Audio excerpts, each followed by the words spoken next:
When my husband and I were first married, I remember that running out of milk constituted an emergency. We didn't know what to do if we ran out of milk. We couldn't bake, we couldn't eat our cereal, we had no other options.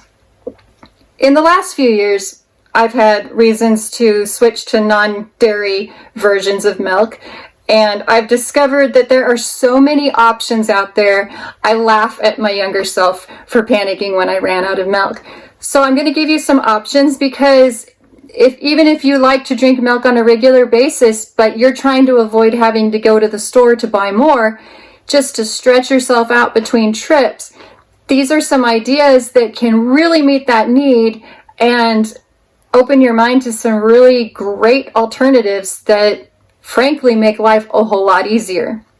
Now, you're probably familiar with all the many types of alternative milks on the market right now. You can find soy, hemp, almond, oat milk. The nice thing is, if you don't already have those in your pantry, it's very easy to make milk out of just about anything. Rice milk is another one.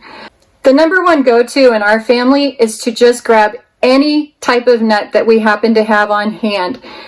We might grab almonds, macadamia nuts, cashews, walnuts, sunflower seeds. Really, any of these nuts or seeds make a great option for milk.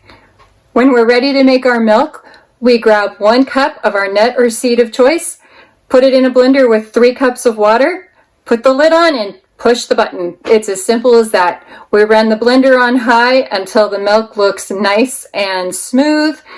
If you're going to bake or just pour this over cereal, I don't worry about straining the milk at this point, because all of the particles that are left behind from the seeds or nuts blend very well with any baked good or bowl of cereal. But if you really prefer your milk to be smooth, you can pour it through a cheesecloth or purchase one of the nut bags that are available on the market today. Another option is to turn to your grains and rices that you might have on hand.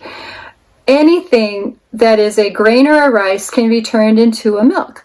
So in this case, you would want to cook it first and then use your 1 cup of cooked rice or cooked millet or cooked quinoa, anything. And then add the 4 cups of water, turn on your blender, and it's the same as with the nut milk. If you want to make oat milk, you can take 1 cup of oats and your 4 cups of water, add them to the blender, and let them soak for 15 minutes. After the water has soaked into the oats for 15 minutes, you turn on the blender, and again, you have your milk as soon as it looks smooth to you. This is where it starts to get fun. Now you can start to personalize your milk so that it tastes just the way you want it to. If you want to add a touch of sweetness to your milk, you can drop in 1 to 3 dates, whole dates or raisins, a pinch of stevia, some whole cane sugar, or some maple syrup. Another addition you might enjoy is a couple tablespoons of cocoa powder or some frozen berries, maybe a teaspoon of vanilla. And some people find that they enjoy adding just a pinch of salt. Depending on your preference, you can make your milk thicker or thinner just by reducing the amount of water that you add or adding more. Really have a lot of fun with this. Personalize it, try some different combinations, don't be afraid to experiment, and realize that if you are running out of milk, that's not enough of a reason to run to the store. You can wait a few more days by trying out one of these fun, different alternatives to milk.